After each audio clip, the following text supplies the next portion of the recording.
it's a tool.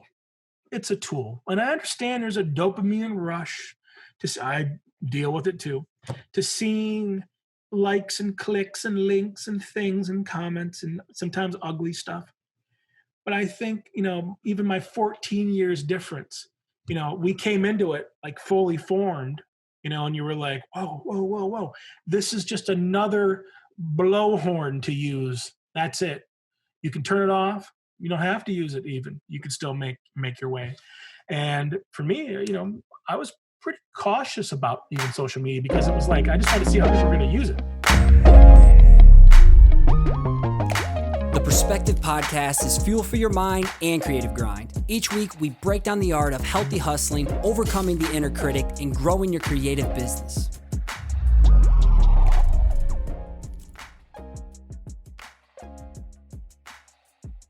PC family, for the very first time on this show, we have the Sage of Design, the Wizard of Futura Bold and DDC Hardware, and the Titan of Thick Lines, Mr. Aaron Draplin. Welcome to the Perspective Podcast. Finally, how are you doing today? Congratulations on 4 years. We did a little bit of pregame, and you said something about 4 years. Congratulations, buddy. Thank you. Yeah, so we're like speaking in the future now in like October, but we record in August, so we have to like figure out how to talk verbally about this. But I want to lead off with a quick funny story of how you changed my feeling towards beards. So I took my wife to Creative South a few years back, and I got a chance to introduce you to her in the merch area. We took 2 photos. One was a normal, smiley, happy, the same typical shit you always do, or like the Draplin crazy like hand gesture. And then we took a goofy photo, and for some weird reason, I don't know why, we both pretended to kiss you on your beard on the side. And during the photo, you whispered in the middle of it, "Did you know that beards are loaded with traces of poop particles?" So it officially freaked my wife out. And ever since, I've been hella diligent at keeping my beard grooming game extra on point since that day. So I feel like I should at least say thank you. Just a little something to liven up the moment, a little bit of science. Yeah, I was like, wow, I fucking regret this. So, but forever I will remember that. That was her first experience of you. And I've like kept my beard looking extra clean and good ever since. So that was like 3 years ago, maybe. So thank you for that. Well, I'm glad. Yeah. I mean, it's just funny. Like, the first time I ever got to have someone come up to me and, react in a way where I was someone to them. I remember it, and it was weird. And it was like now, pre-COVID, I was doing a lot of that stuff, and you get used to it. And there's little funny ways to add a little bit of levity or lighten the situation up, or even mellow a kid out a little bit, because there's times people come up and real fast. I had a kid one time right up into my face and just wanted to scream at me. And I just kind of said, well, what are you doing?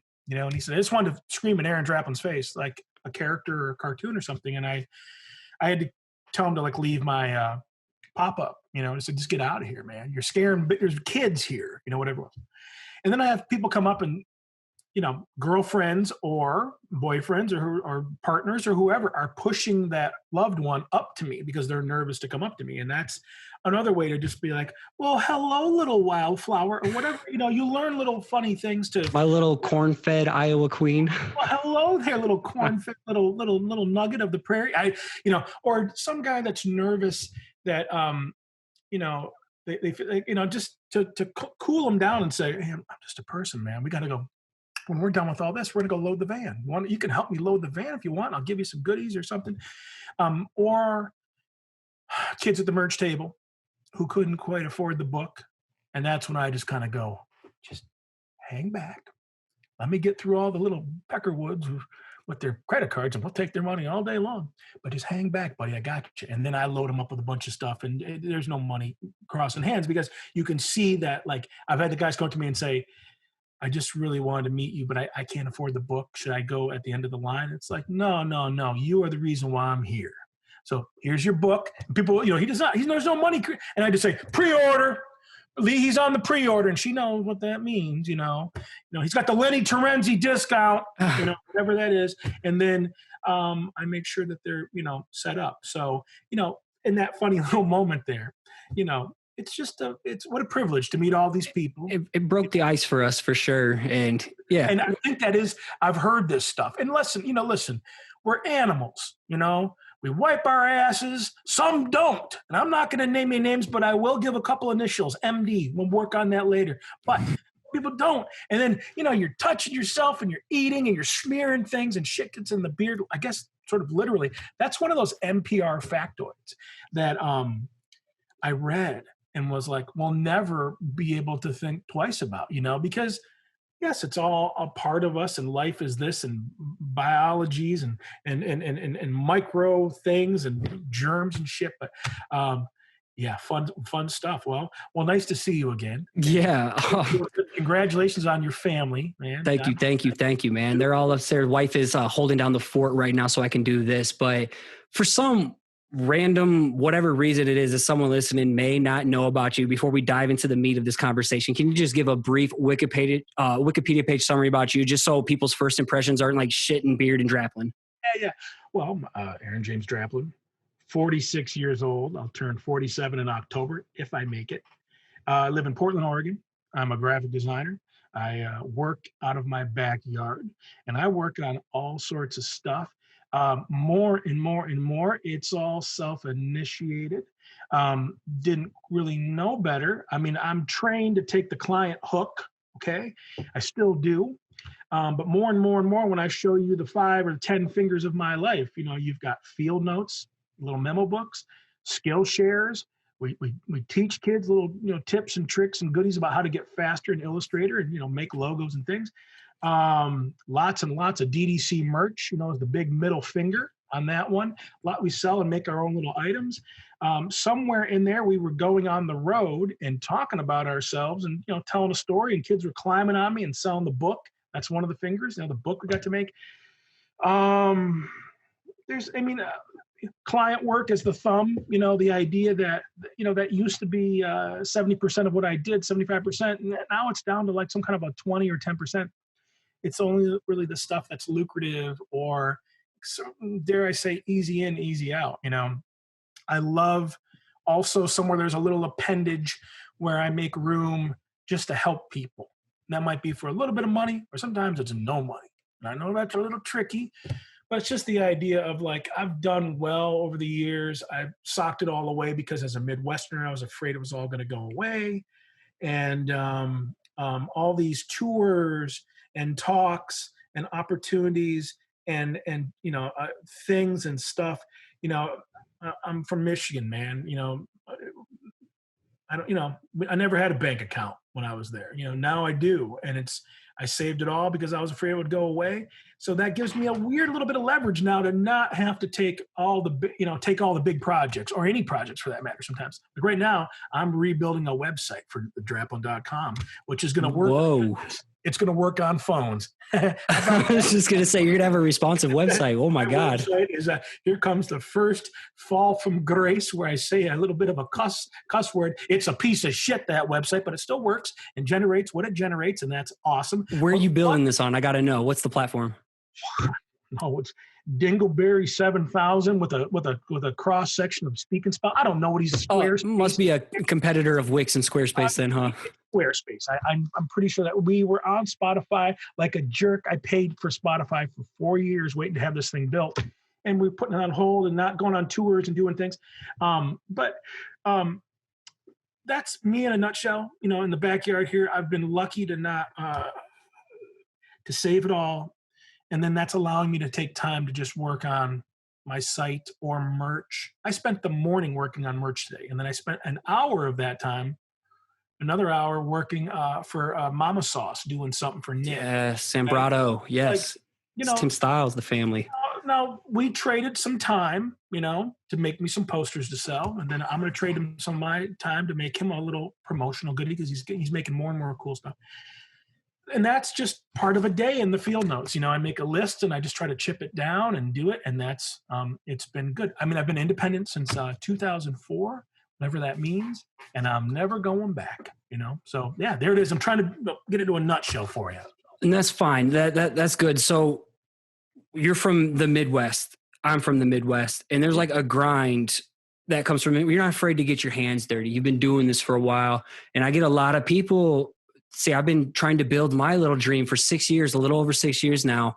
And I get so many people telling me that they're ready to throw in the towel as they just can't seem to catch a break. They've been in it maybe 3 to 6 months, or they've been doing it 1 to 2 years, and they feel like they've somehow paid their dues.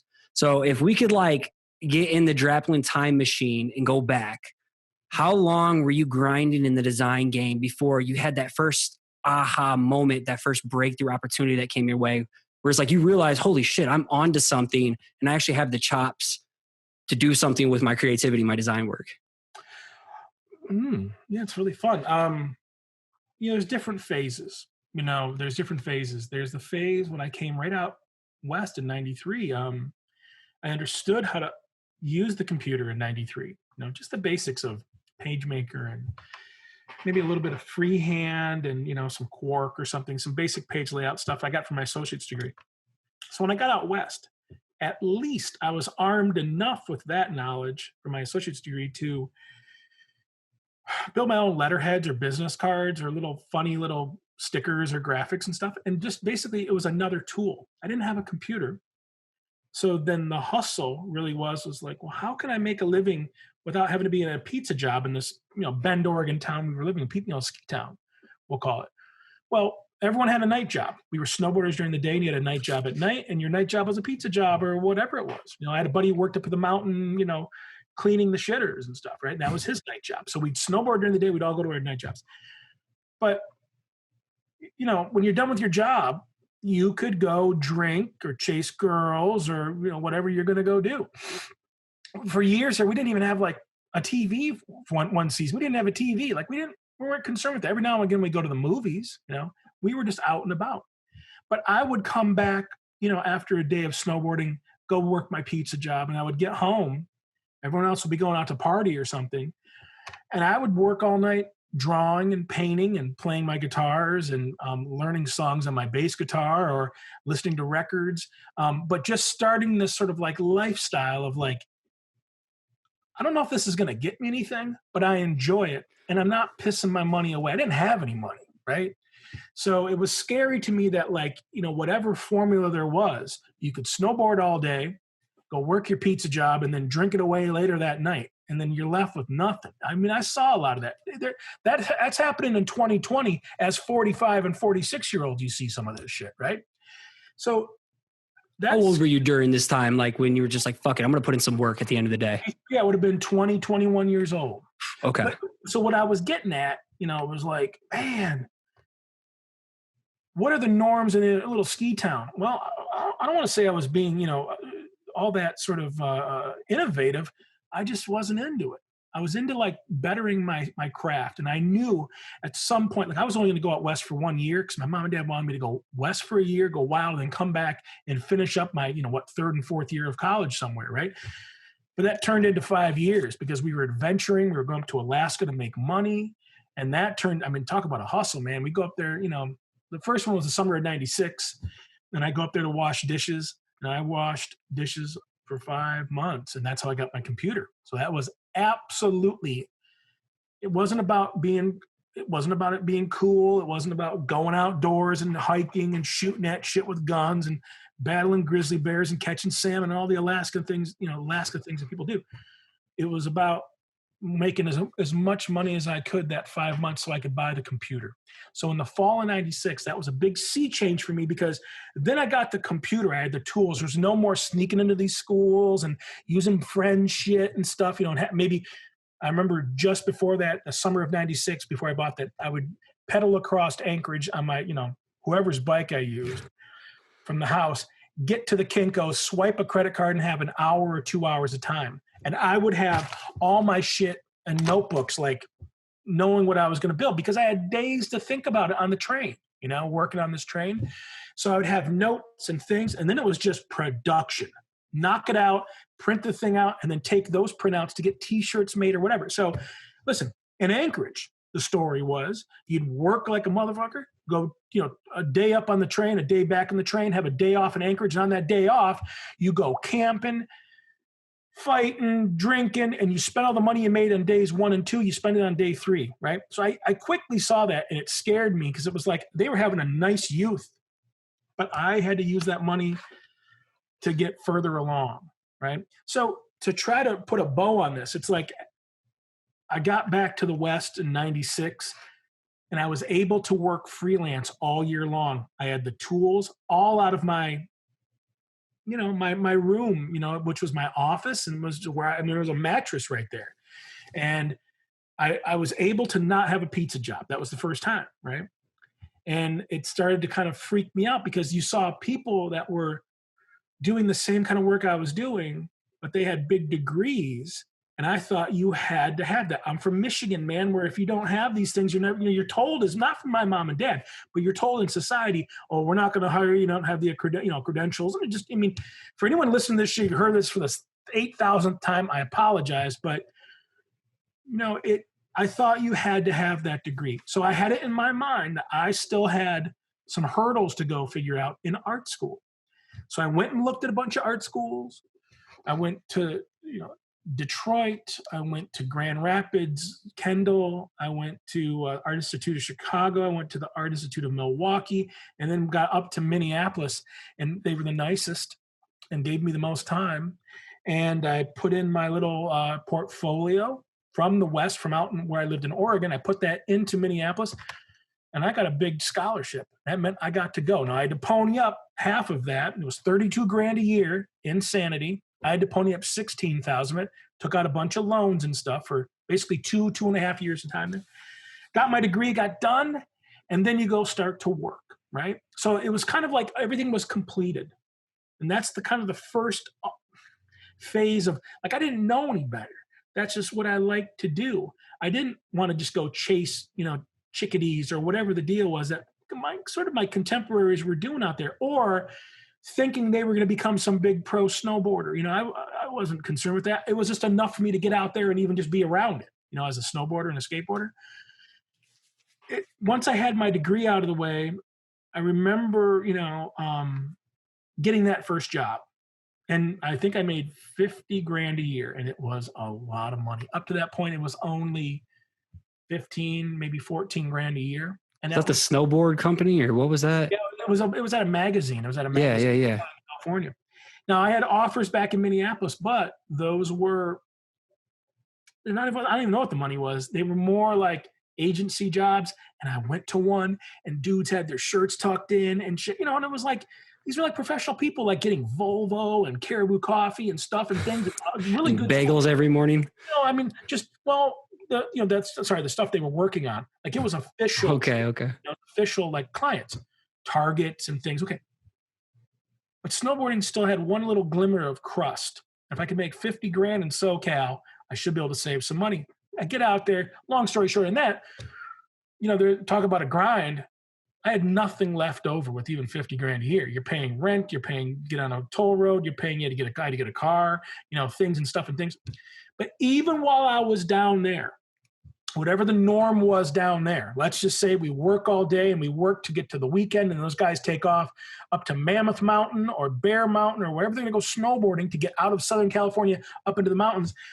I had many a weekend where I would just utilize all the space inside this big studio we worked in to print things and make little GoPro prints and make my own stuff, start hustling freelance. Because, you're in an office with snowboarders, and then some guy comes over your cubicle and kind of goes, you want to help us with some ski magazine? And that's a big no-no, because it's basically just rollerblading on snow. But I couldn't say no to it, because it was like a couple, $4 or $5,000, and that was 10% more than I made all year long with these guys.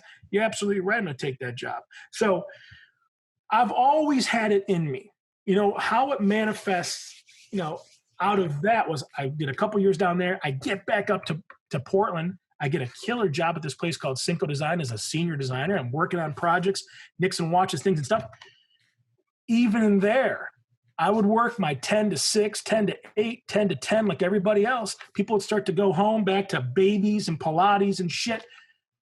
And I would stay, 10 to 3 in the morning just using their ping pong table because they had more real estate to put my prints on, So I've always had this in me, this quality of like, man, what do you use your time on?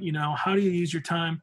I would like to be productive with my life, so, that's the entire history for 47 minutes, but, I'm really proud of that. That comes from my Midwestern, um, I just watched my dad work, get home and then he'd do projects, just part of it. When I got out West as a kid, there was a premium put on balance, like going outside and working out and enjoying your life. I didn't see as much back home, you got a couple hours of that a week, you know what I mean, back home. So that's just in a weird way in me, all these years later. It still manifests. How does it manifest now? Well, I'm learning to just stop at 7:00 and just, that's it. I was out here for 9 hours. It's a lot, 10 to 7 or something, So within all of that, I feel like there's a ton of little gold I want to just like reiterate is you still want to invest. Maybe you have it, but you just haven't manifested it yet. And so many people are like scared to even do the work because they don't know what the result could be anyway. But if you truly want to do something, just invest it and something eventually is going to happen. So don't worry about if it's going to result in something. Well, yeah, I think it gets some kind of a cliff note out of that just gross diatribe. How about this? Don't be afraid of just doing it for the hell of it. Because when a lot of people say to me, how am I going to learn all these Illustrator things and stuff? It's like, listen, man, when I was just doing it for fun, I learned. It wasn't about someone with a knife to the throat saying, well, we're all going to do this as a class and you better show up with all these things. When I went to school was not hard because I had my own motivational thing. First of all, I was more afraid of just the money you were paying. So you bet your ass I was going to show up.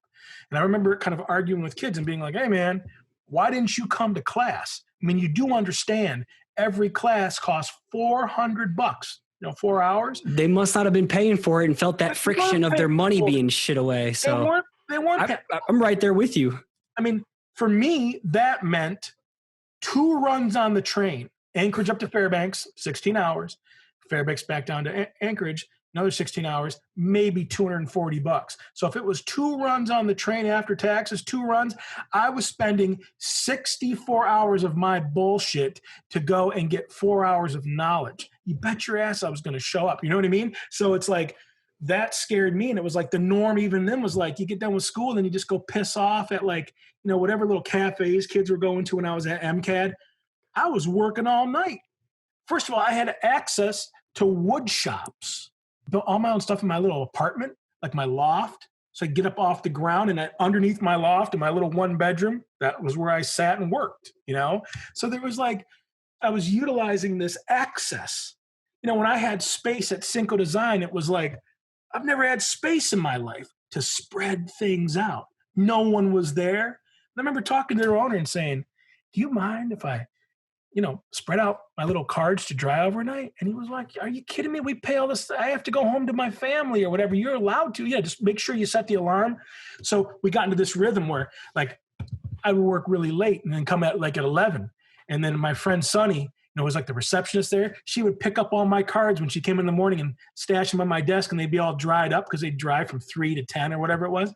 And we just had this rhythm where I was like utilizing the stuff like, I don't know. If there's an actionable item, instead of being afraid, who's the best or how you're going to do it or who's the whatever or are you good or are you bad? Just learn to love it, and then learn. I just didn't know any better for so many years because there was no one to measure against. You know what I mean?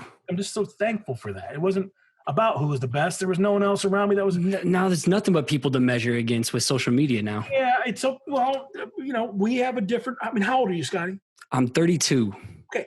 So I got 14 years on you. When I gave birth to you in the back of a Buick Skyhawk, you were beautiful. In the mists of the you came early in the morning. You were so beautiful. I held you in all the placenta juice and licked you clean. You were beautiful. Encapsulated it and everything. I was 14 when you came into the world. So I got a couple years.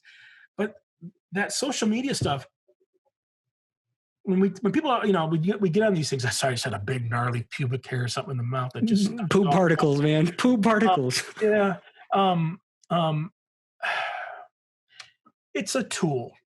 It's a tool. And I understand there's a dopamine rush I deal with it too, to seeing likes and clicks and links and things and comments and sometimes ugly stuff. But I think, even my 14 years difference, we came into it like fully formed, and you were like, whoa, whoa, whoa, whoa.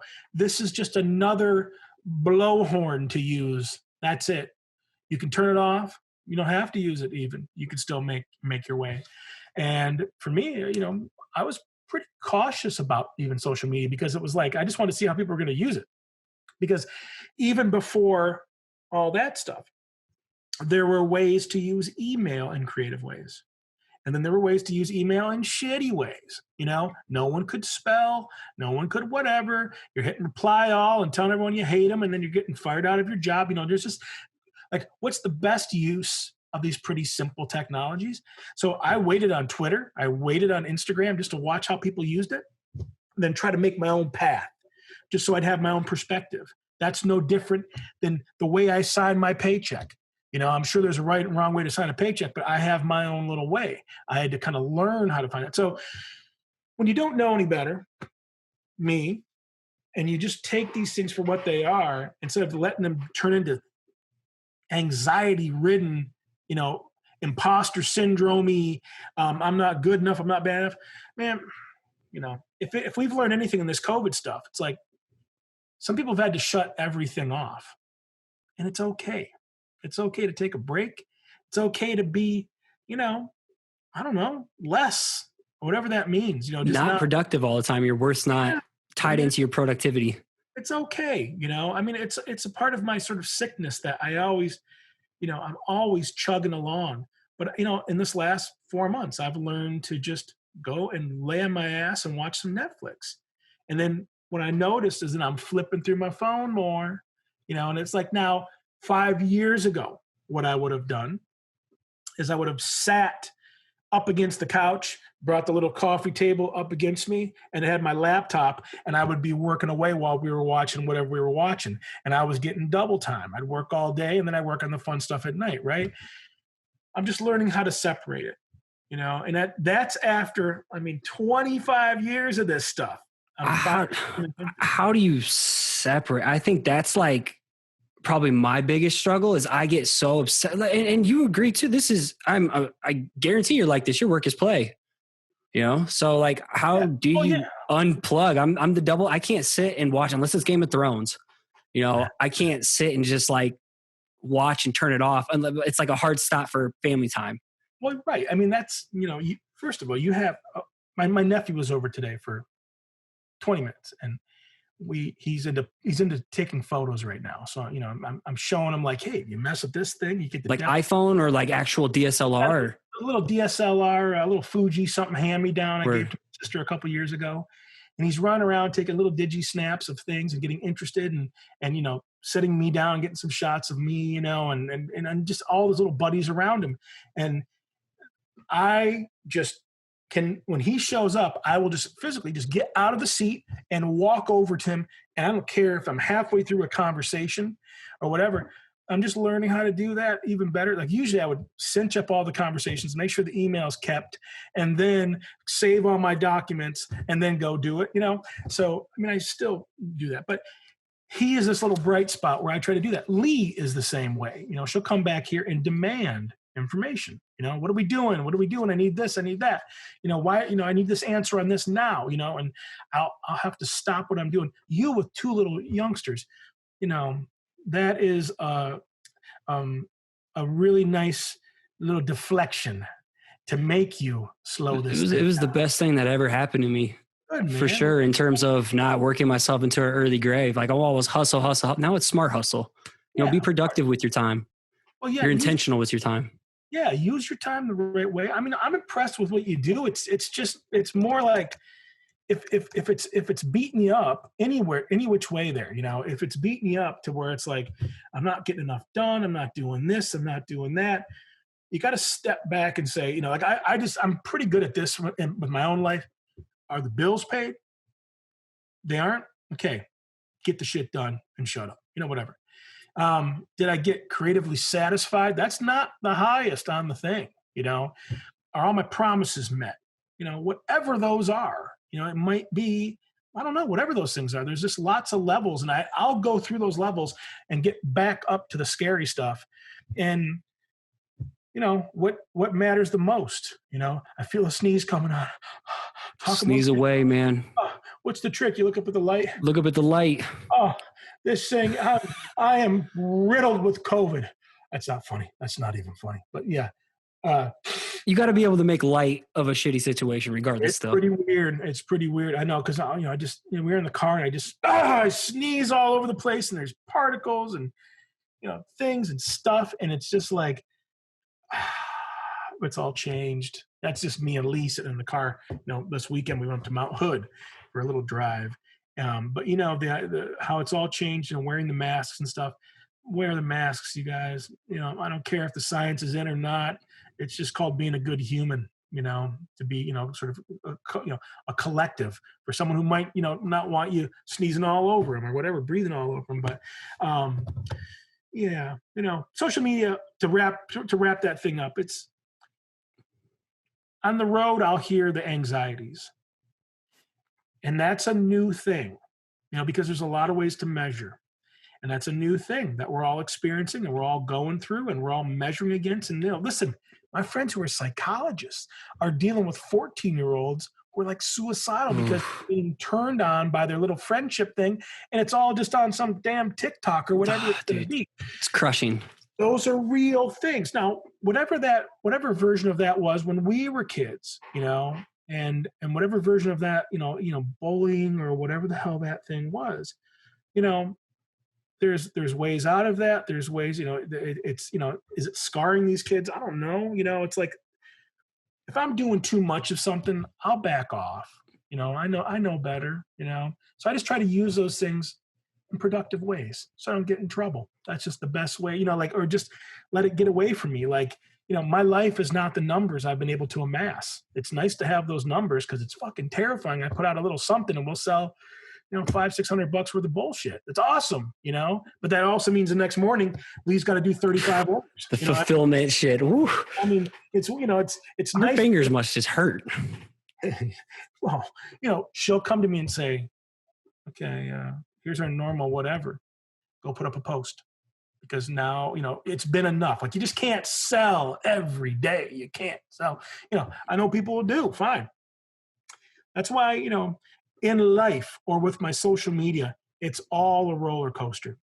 There's moments where you sell. There's moments where I'm just talking about bullshit. There's moments where I talk about my buddy's band. There's moments where I talk about myself, talk about my dad, talk about friends, talk about a dead logo, a new logo I worked on, pumping up something I got to go on. When this is done, I'll put a little graphic up, we'll figure something out. When, but it's not just Sell. Motivation. Drink coffee and go outside and everything it'll pay your rent. It won't. It's got to be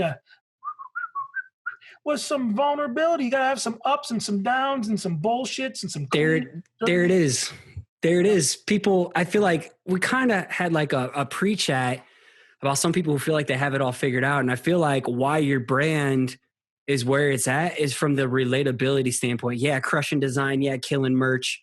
But there's like, you show the fucking human behind it. When you get on a talk, you don't just talk about portfolio review. You talk about your dad, your love for your dog. You talk about political standpoints. You talk about life. And I think that's like what I take pride in on this show is to reveal the curtain, the shit storm, the shit show that leads to like the sunny days where, you show that fake shit on social media. Like, people want to know the failures along the way.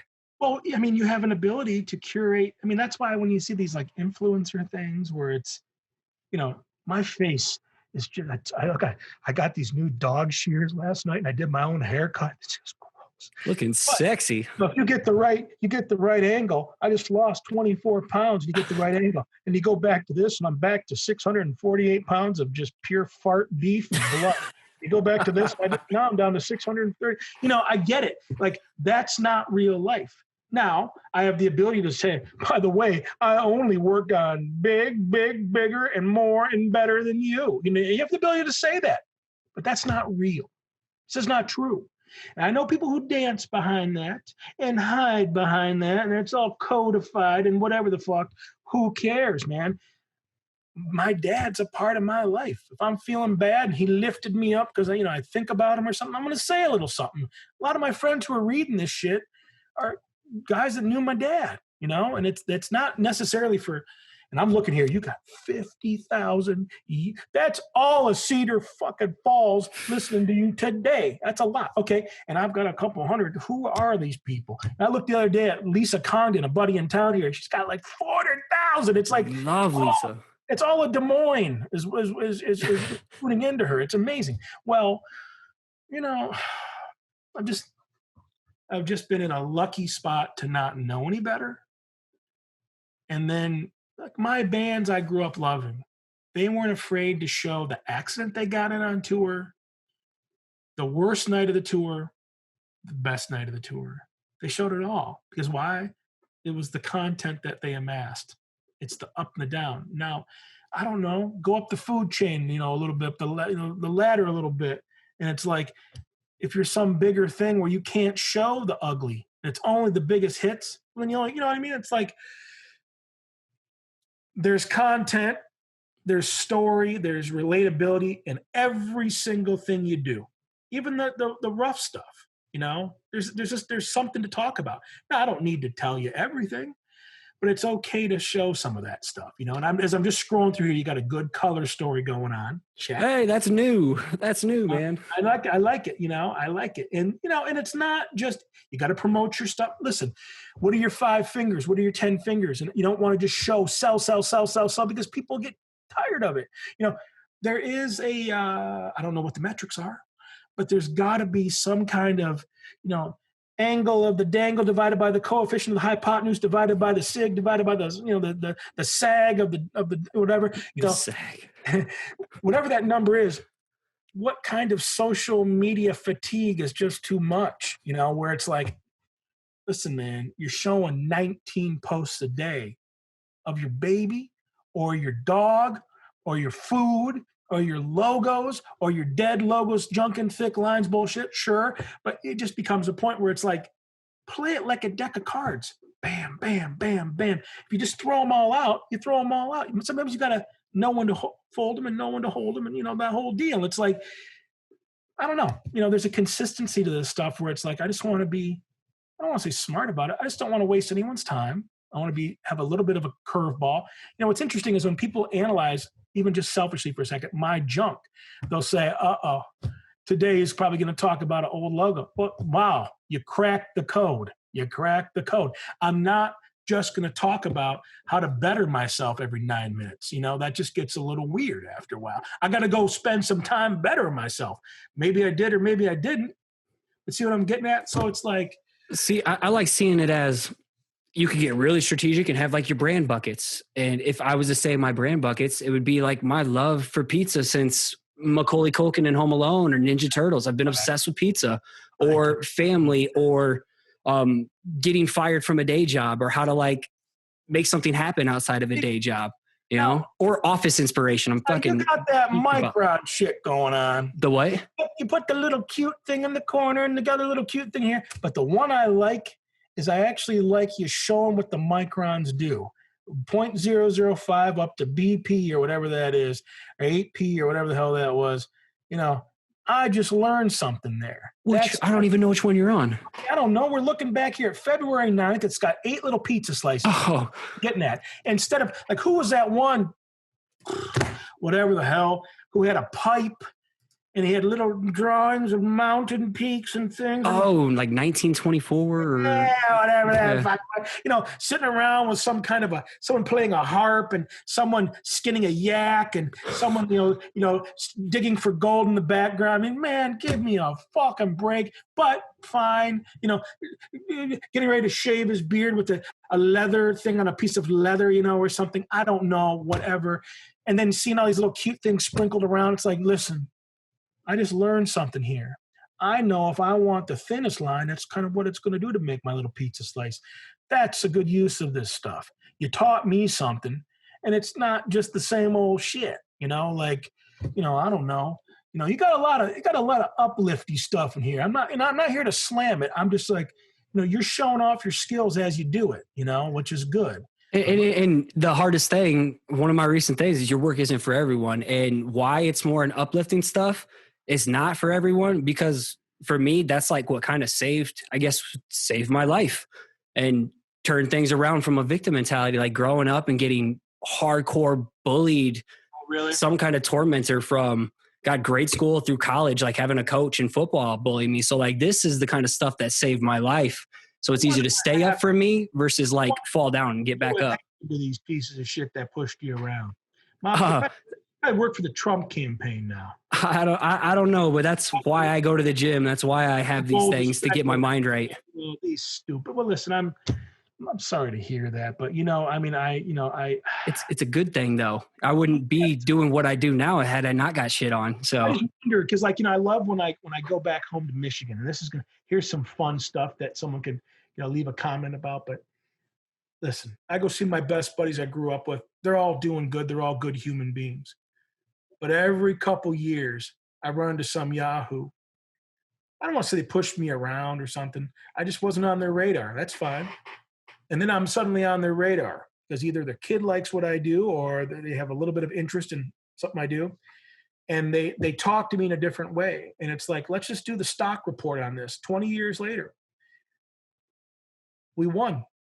We were empathetic. We were cool to each other. I don't have to go back. I had a guy I'm not going to name nothing, about 4 years ago, call me up as part of his recovery to apologize for bullying me when I was 12 or 13 years old. And that was part of his recovery. So all I could say to him was like, hey man, we were 13-year-olds. Who knows?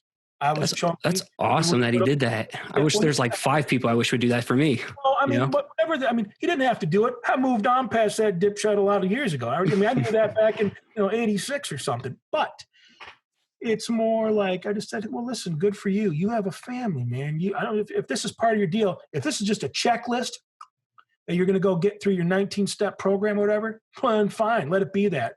But if you really feel it in your heart, I appreciate it. Now check it out. I saw him a couple years later in an airport, and he came up to me, and we just kind of looked at each other, and we just kind of hugged. And I said, "Listen, I'm still this person, whatever I was in '86 or something, or '87, and whatever you were, if you're different, if you had some problems, well, good. I'm still, I say I charted the same course this whole time. Whatever that means, like." I'm glad you're doing better. It was really. I still got that tormented 4th grader that lives in my head all the time. I understand because for sure it's traumatic. I think we all do. I hope I wasn't one of those. It goes both ways, and it's, right. And it sounds like you've had help, and you're also, you're motivated to think about, how to be better at that. Listen, you're raising 2 brand new little youngsters, and you're going to be able to show them the way that this goes. And then they're going to be little wildflowers of positivity, and they won't do that shit. And this is where the stuff stops. And if they do it and you then you'll talk about it. You won't backhand them or whatever the ways were, or belittle them into the dust or whatever.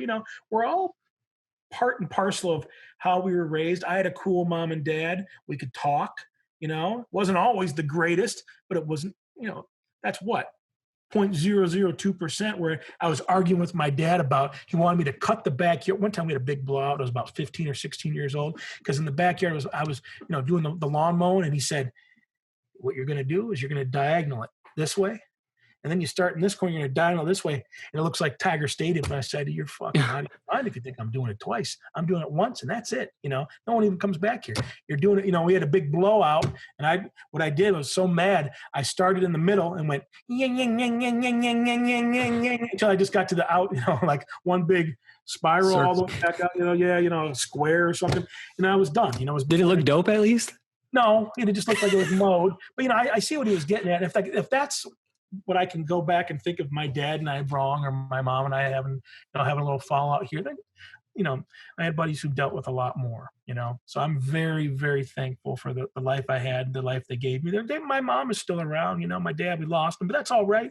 We're saving a lot on groceries. That's one of the greatest hits on these podcasts we say about dad. But, um, you know, the real estate in your head that's being taken up by that shit. Listen, I have those things. You have those things. And it is a part of me, I mean, some of the bullies I would try to think about in my life, it wasn't some kid pushing me around, although there were a couple. But I saw them years later. And what you realize, they were just a little kid and they were hurt and they were lashing out. And They had their own stuff that they're dealing with. They had their own shit. And it's like, I'm a target. Well, that's just part of the deal. But, there's also a sort of a small part of me that's like, man, fuck off. I won. I'm doing what I do. I like what I like.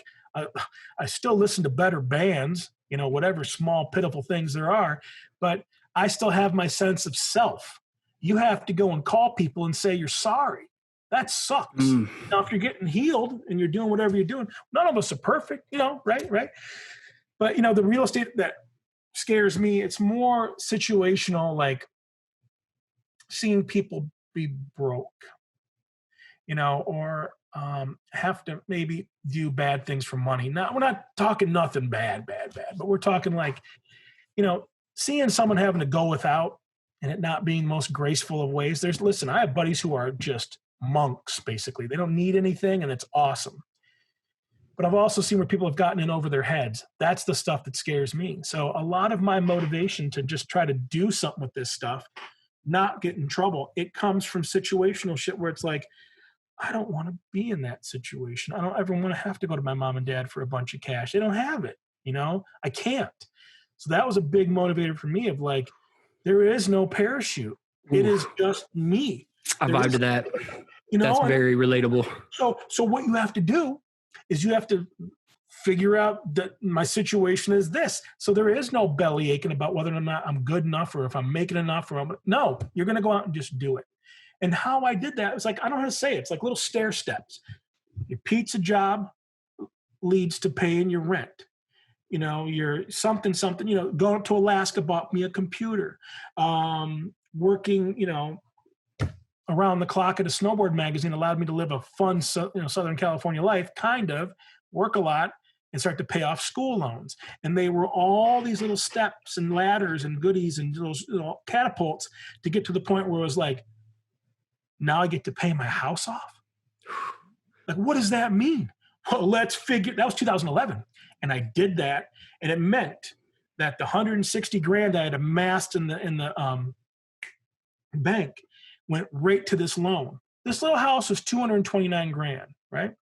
You get a mortgage, insurance, and all this other shit, and you put down 20 grand or whatever it did in 2004. I owed somewhere like 164 grand 6 or 7 years into it. And I had saved and saved and saved and saved. And I went in and I said, why? How much am I paying a year? And she showed me the little chart. Just to hold the note was 12 or 13 grand. Principal or whatever it was, just to hold it there. And I said, well, so wait a second. 1, 2. I'm paying $40,000 the next 5 or 6 years. And she went, that's how it works, Aaron. I mean, I knew that. I had school loans, I had stuff, but it was like, am I allowed to pay this off? And she said, yeah, yeah, you are. And she looked at me because she had these little tattoos underneath her blouse. She couldn't show her shit, Underneath her blouse, she had some punk rocky tattoos. And I was like, what do I do? And she's like, pay that shit off, Draplin. I see you in here all the time. Pay that shit off because they're going to try to get you to buy a boat, a cabin, another home, something, whatever. Pay it off. And the people who have these things paid off, they flits in here like they are free. Okay. So I'm really passionate about paying off debt. Really, really passionate. Like at the end of November, all I have is a mortgage left. And we were deep hole private schooling, fucking buried myself in a hole, dude, and broke as fuck.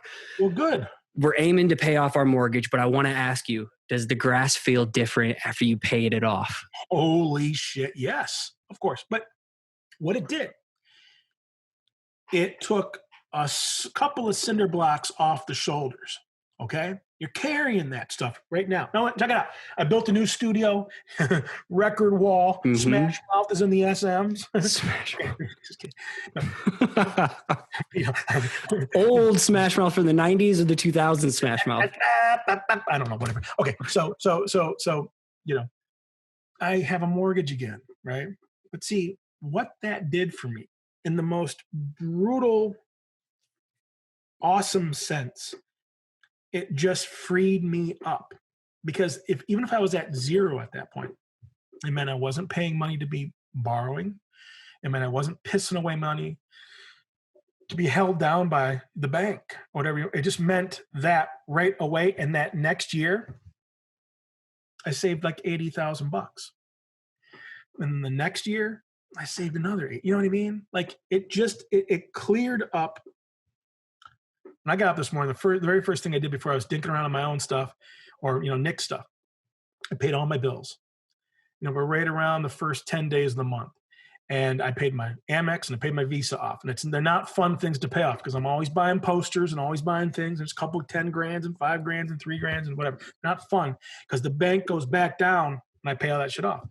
But the peace of mind, I'm free today because that shit's been paid off. I'm back to zero, right? So what can I do to be smart about that? So really what that thing did was it freed me up to start to dream about shit that could have been a flop.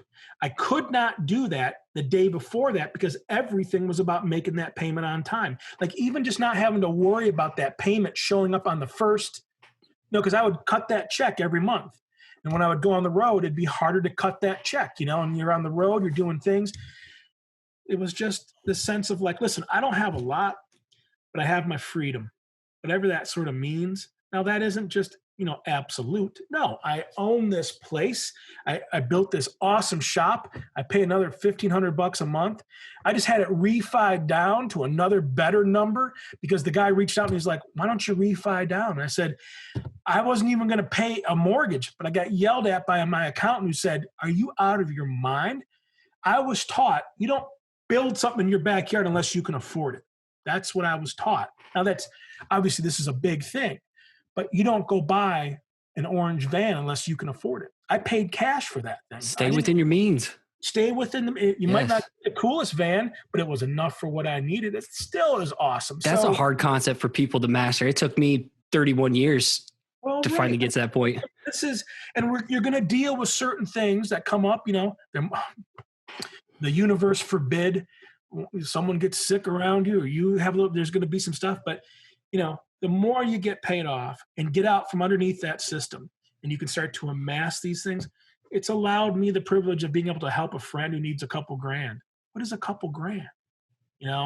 If you're giving that just to the bank to do what the bank needs to do with it, that's not a good thing. And I'm not trying to be patronizing to anybody who's dealing with mortgages, things and stuff and school loans and stuff. Make the focus about getting up from underneath that rock. And once I got out from underneath that thing, that's when shit really exploded for me. Damn. I was able to say yes to all these speaking gigs because some of them were lucrative and some of them were just sketchy, I had everything paid off, So when I say all these things on the road, like I've been debt free since 2011, it's kind of the truth. Shit's powerful. Shit comes up, and then you do what you got to do to get it paid back down. But it's more like in my heart, it's debt free. When I do something now, there's a gain that just, I make or someone else around me can take advantage of, not the bank per se, so it's, that and to just sprinkle one more thing on top of that, the coolest thing, the truest shit I've ever learned how to do is pay off debt. Because every time you pay off a debt, you give yourself a raise. So you don't always need to make more money at your day. I talk to a lot of side hustlers. Like, I need to make more money. I need to pay off some debt and you give yourself a raise. We got ourselves into this and that's a privilege there too. Okay. So you can't really cry about that. You took out the loan, you got the nice car, I remember being in California getting my first car loan for a Passat wagon. Of course, I wanted the brand new one. They were $33,000. That was a lot to me then. It was a lot to me then with, basically underneath a bunch of credit card debt and stuff. But no, I searched and searched and searched and searched, and I found one with 7,000 miles that was 6 or 5,000 less, and I got it for $27,000. It had 7,000 miles. That's like a month. It's like right off the car lot almost. It was, the woman didn't like, she didn't like the leather, she liked the color of the leather, I was told. And I was, all right. So I did my research, and I got basically a brand new car. I drove that thing up until I had about 130,000 miles on it, took care of it, cleaned it, the whole deal, paid the entire loan through, $453 a month for 5 years, did what I was supposed to do. And, it's just this thing where it's like, I didn't buy the $40,000 one that day or the $33,000 one or I bought within my means. And even that was a splurge. And it was a step up and a step up to about 2011 when I got everything paid off and I bought a Volvo in cash. I went out, I knew the one I liked. I knew the color. I knew the safety. It could fit my muskox body. It could fit me. I knew what I wanted. And I went in there and went to war with this guy because they sized me up as like some, hayseed who wandered into the wrong car dealer. Fine, do that, because the price is going to come. Watch me flex real quick with my wad of cash. Well, I just kind of played the game. And the game was simply this. I had the freedom to say this. I don't need this. I'll walk out. I'm just seeing what you guys will do. The number says this. But how come every time I try to refi, or we'll just say you start at 60 months and then you go, wait a second, will you do 72 months? Oh yeah, your payment will go down a little bit. Really? And we can offer the car instead of 40,000, I will do it at 39,000. All right, fine. Basically, I had them up to, I think it was either 84 or 96 months. Like, who does that? Turns out people do it all the time.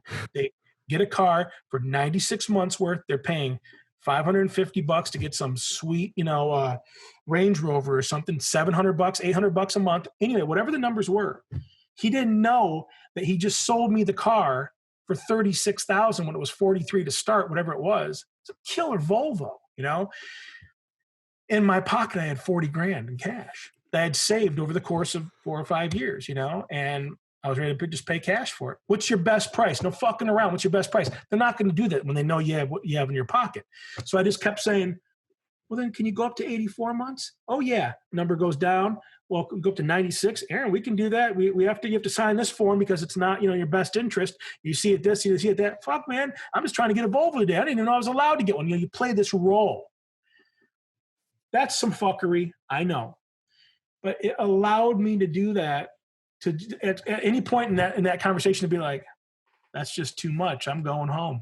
The moment you get up out of the seat, the price goes down another $500. That's the way this stuff goes. But I want to play that game soon because that's the goal. Is eventually the next car is in cash. So now you've given me like the biggest tip in the world. Well, he smelled it on me. You got to emit a little bit of musk to like just kind of say like. And when I went and bought my van, listen to this shit. I went and bought my van. I had my stack of cash. I was ready to go. I knew what the prices were. And I was going to go in there and say $3,000 less than it was $20,000. And I said, I'll give you 17 cash right now. Because about 7 or 8 years ago, I did that. And the guy took it, and said, great, cash. We don't have to do the paperwork now. So we did some titles and some things and it was done. So I go in this time.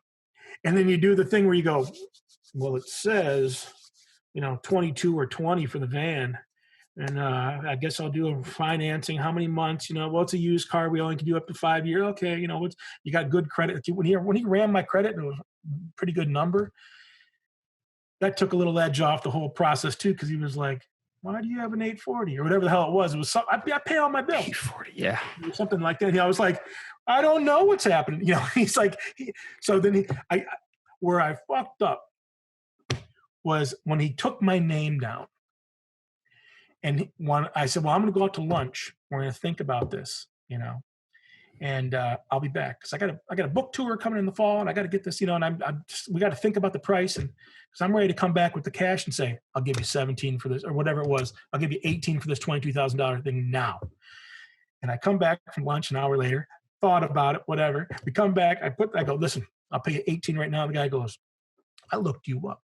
You're a graphic designer, huh? You're in the graphic arts. You're in the graphic arts, aren't you there? Graphic arts. Yeah. Oh, you're some big graphic designer. and you're going on some big book tour, it's 22 grand. And that day, It's 26 grand now. that day, I didn't, there was no deal. I said, can you at least throw the plates in? And he wouldn't even do that. He like went and looked at me, and he probably saw some post where I was like, if you fucking lie to these guys, you'll get it for this price, or whatever stupid thing I said in some podcast. Anywho, that's a true life story. Okay, I'm talking too much. No, you're good. And I want to respect your time too. You've given me plenty. I want to end this with some rapid fire. We'll let people know where they can follow you, support you, and we'll call that shit a day. So let's have some fun with these. If you were on death row, what would your last slice of pizza be? What was I on death row for?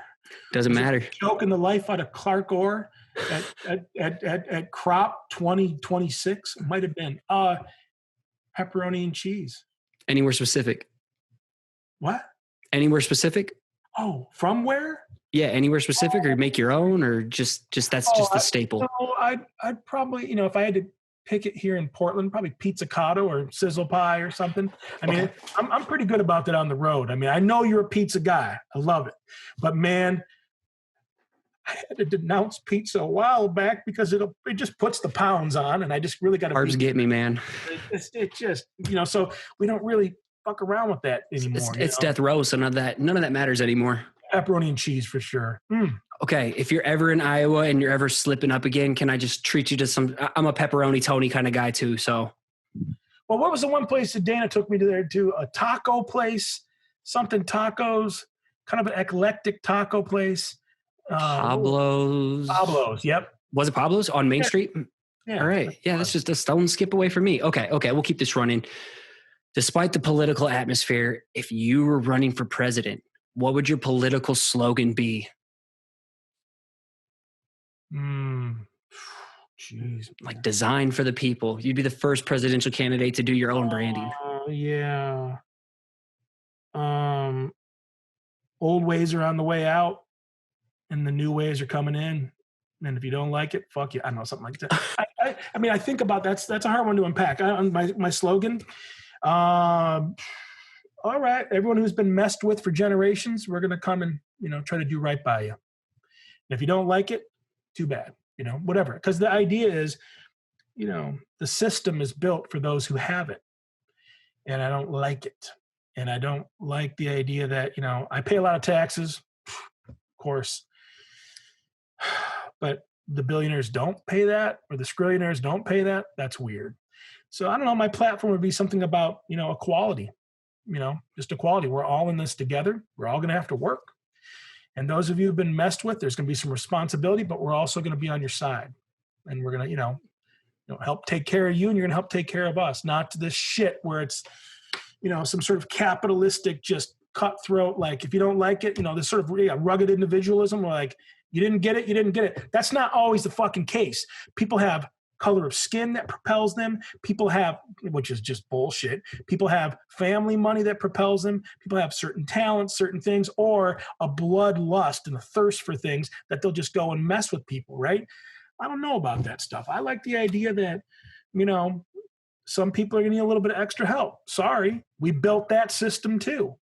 And I don't know. I mean, that's a fun and a hard question to ask, but it would be more about like, I love the stars and bars. I love America. I love it, but I also love to criticize it because I'm afraid of the ideals that it does represent for a certain set, or only for that certain set. And I might have been part of that. These stars and bars, they need that person coming off the boat right now today. We are a nation of immigrants. Welcome. Come make us better. So I don't know. Right now, that sounded like a slogan right there. one of them. I'm spitballing here, but I think we just need to remind ourselves of why we came here in the first place a couple hundred years ago, to escape persecution from totalitarianism, and from religious persecution and whatever that is. And now, if it's just the persecution of just dumbasses, just the dumbasses that are in control, and boy, do we have a dumbass in control. That cool hair he's got. Right now, they're chipping away at his little portrait on Mount Rushmore. I guess. But man, fuck Donald Trump. Okay, we got to quit this one. Okay, next one. Sorry. Fun one. Okay, this is a good switch up. When you can go junking again, what's the first few flea markets that come to mind that are a staple you got to hit? Oh, man. Well, we have the Portland Antique Expo, which is pretty pretty organized and pretty, every 3 months or whatever. I miss those, and that community a little bit. But really, it would be estate sales and just the Okay. randomness of the universe, and I don't really know which one that would be. It's just more of like waking up on a Saturday morning, 8, and being like, let's put 3 together and have them done before noon, and then I can work from noon to 5 or just dink around back here and work in the shop. But let's go do some stuff for, the morning. I really miss that. Just the randomness. Remember, I'm not even buying anything. I'm just iPhone snaps or whatever. I'm taking photos of stuff too. Still, that's fun, man. I miss that shit so much. There you go. Okay, last one, and we'll get to where people can follow you. Say we're living in a simulation right now, and some crazy ass glitch happened where Pantone 165 or any other hues, tints, tones, or shades of orange were non-existent. They're fucking done, son. What would the replacement color for the DDC brand be? Well, I'm getting ready to do a 25th anniversary shirt because I've been doing this shit for 25 years, and it's going to be a black and yellow shirt. It'd probably go to a good 120 or 109 yellow, 110 yellow, an industrial yellow. We'll just say a 025 100 0 kind of thing. There's the hex code. Yeah. There's the RGB. DDC 666. Well, it'd probably be like a yellow, but I have been getting into a lot of turquoise, and then I've been playing with a bunch of this, like for the DDC hardware typeface. I've been playing with this fun industrial kind of pukey green. This kind of like desaturated kind of blue green kind of thing, an industrial green, we'll say. But I like colors that come in buckets, we'll just say. And what I like about orange is it seems like that orange, you can just get a big glop of orange for cheap. No one's really using it, and that's kind of what I like about it. You paint everything with it. It works. Bright. There's a vibrancy to it. Red agitates people sometimes, but maybe, I guess to answer, probably a good industrial yellow. Like, well, just even better than that, a divider line yellow, highway nicks and ticks yellow, something like that. Like the field notes. What was that one with the ruler built in that I got over there? Like that yellow. Oh my God, what is it?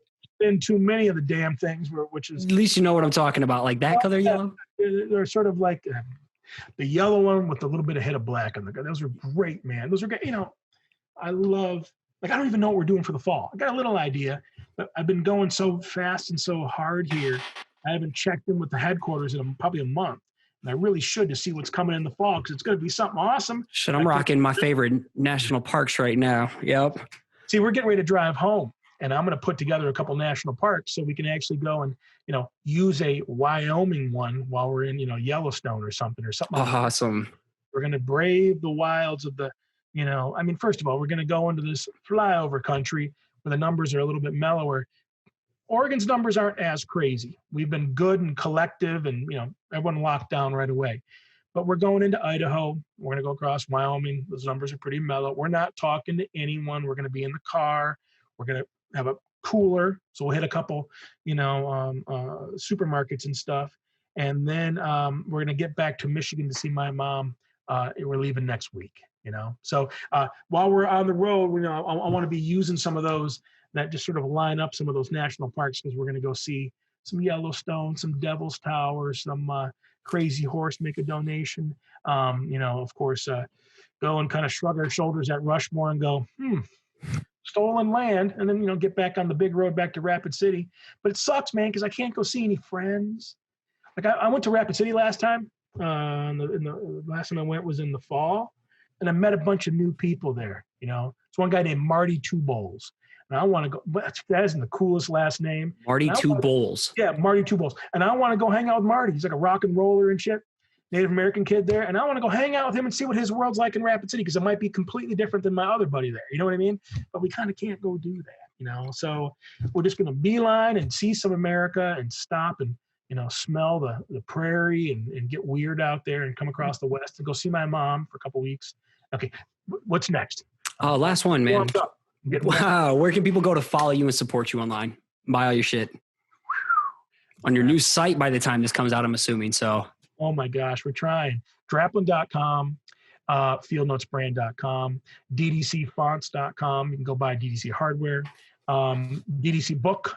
You can go buy the book. It's just a link to the Amazon or whatever. These skill shares are cool. There's some stuff there. There's always, on our Instagram at Draplin, we have collabs with watches and blankets and fun things, and always meant to keep the price down and reasonable and attainable, but they're selling out a little too fast. But I see that pre-order time, right? we're going to start doing some pre-orders to test the waters there. But yeah, that's where you can come find me. And Scotty, thank you, man. I don't know you enough to say I'm proud of you, but I looked and I've listened to you up on, I didn't quite see you talk one time, but I knew enough. That's what I wanted to say. When I met you the first time, this is the curveball I was discussing. Like I said, some people come up to me real hot and real hard, and they either know me because they've listened to me on a bunch of shit, and that's a weird little art to figure out how to handle that. You didn't do that. You were really kind of soft and really mellow, and you said, like almost like, do you mind if I shake your hand? I remember, like, of course, man. Like you came up in a really humble way, and I just remember being like, wow, man, what's this guy's deal, man? He doesn't come off as, some big gorilla. It's almost like you were nervous around me or something. I was. Oh, you don't have to be. I'm just, you've smelled the shit in the beard before. You've been right there. I'm going to go wash myself with a hose when I'm done and get all the. It's the Iowa mentality, Midwest. I mean, I just remember being like, well, who, and then I went and looked at your work, and I was like, damn, this stuff's nice, man. It was just a cool path. And all these years, that was 3-4 years ago. I got to speak. I got to open up for you at Creative South, like 2016. Yep. Right. Okay. Because see, I think they had me hidden back there. I was back there. I was out in the backstage making out with Mike Jones. Now, we don't need to get into details, but man, that beard is just really getting. Probably had a little barbecue in it too. I was cleaning out his fillings with the tip of my tongue. Hey, just friend to friend. I just want to say I'm proud of you, man. I went and looked you up. I saw some of the stuff you read, or that you had written and stuff, and it's like I'm so happy to see you be a good family guy, and on top of that, have great design chops, man. Some people can talk this talk, but can't walk it. So I don't know you enough to say that, like, you're my son or something, but I'm just proud of what you're doing. Keep going, keep doing it. You're helping people, you're coaching people. And that is impressive. You're going to get me emotional, dude. Don't get emotional. I got to lock it in right now. I'll squirt up a couple right now on cue. Watch this shit. Drop a couple of fucks and shits and poops or something right now. Yeah, man, that means a lot to me. That means listen, I meet a lot. I meet a lot of kids, and I know you're doing it, and I appreciate it. And, I learned stuff. I learned about how microns, the size of microns. I'm going to get my pens out and try to draw some stupid little thing just to see what the 0.005 does versus the whatever 6 feet. Yes. Keep doing it, man. Thank you for having me, and we'll see you around, man. Appreciate it. Thanks again for listening. It'd be awesome if you took the time to subscribe to the channel, hit the like button, and let the comment below so we can connect. Again, if you want to catch a shout out as a future listener of the week, make sure you subscribe to the show on iTunes and give it a rating and review.